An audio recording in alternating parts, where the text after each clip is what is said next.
Start off by making your bed. If you make your bed every morning, you will have accomplished the first task of the day. It will give you a small sense of pride, and it will encourage you to do another task, and another, and another. And by the end of the day, that one task completed will have turned into many tasks completed.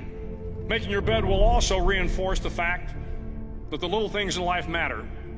If you can't do the little things right, you'll never be able to do the big things right. And if by chance you have a miserable day, you will come home to a bed that is made,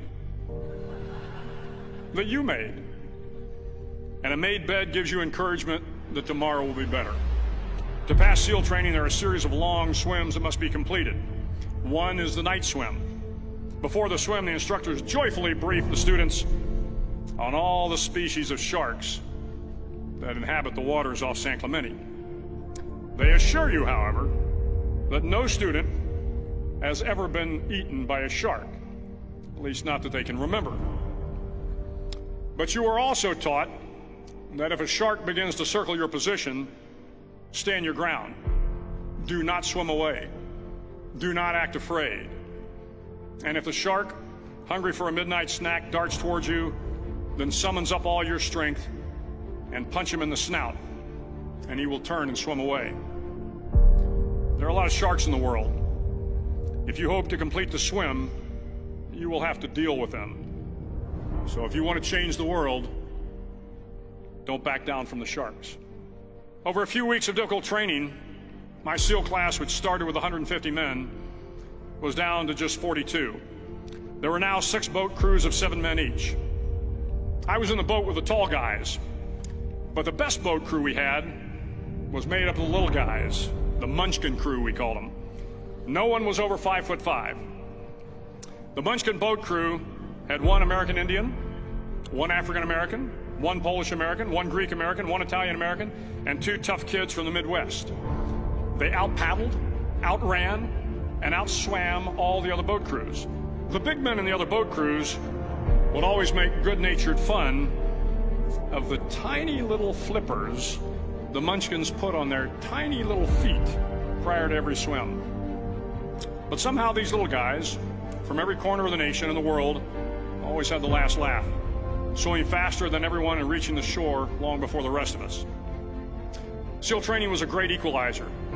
Nothing mattered but your will to succeed, not your color, not your ethnic background, not your education, not your social status. If you want to change the world, measure a person by the size of their heart, not by the size of their flippers. The 9th week of training is referred to as Hell Week. It is 6 days of no sleep, constant physical and mental harassment, and 1 special day at the Mud Flats. The Mud Flats are an area between San Diego and Tijuana where the water runs off and creates the Tijuana Sloughs, a swampy patch of terrain where the mud will engulf you. It is on Wednesday of Hell Week that you paddle down in the mud flats and spend the next 15 hours trying to survive the freezing cold, the howling wind, and the incessant pressure to quit from the instructors. As the sun began to set that Wednesday evening, my training class, having committed some egregious infraction of the rules, was ordered into the mud. The mud consumed each man till there was nothing visible but our heads. The instructors told us we could leave the mud if only 5 men would quit. Only 5 men, just 5 men, and we could get out of the oppressive cold. Looking around the mud flat, it was apparent that some students were about to give up. It was still over 8 hours till the sun came up. 8 more hours of bone-chilling cold. The chattering teeth and the shivering moans of the trainees were so loud, it was hard to hear anything. And then one voice began to echo through the night. One voice raised in song. The song was terribly out of tune, but sung with great enthusiasm.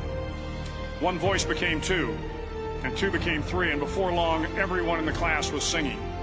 The instructors threatened us with more time in the mud if we kept up the singing, but the singing persisted, and somehow the mud seemed a little warmer, and the wind a little tamer, and the dawn not so far away. If I have learned anything in my time traveling the world, it is the power of hope, the power of one person, a Washington, a Lincoln, King, Mandela, and even a young girl from Pakistan, Malala. One person can change the world by giving people hope. So if you want to change the world, start each day with a task completed. Find someone to help you through life. Respect everyone. Know that life is not fair and that you will fail often. But if you take some risks, step up when the times are the toughest, face down the bullies, lift up the downtrodden, and never, ever give up. If you do these things, the next generation and the generations that follow will live in a world far better than the one we have today. And what started here will indeed have changed the world for the better.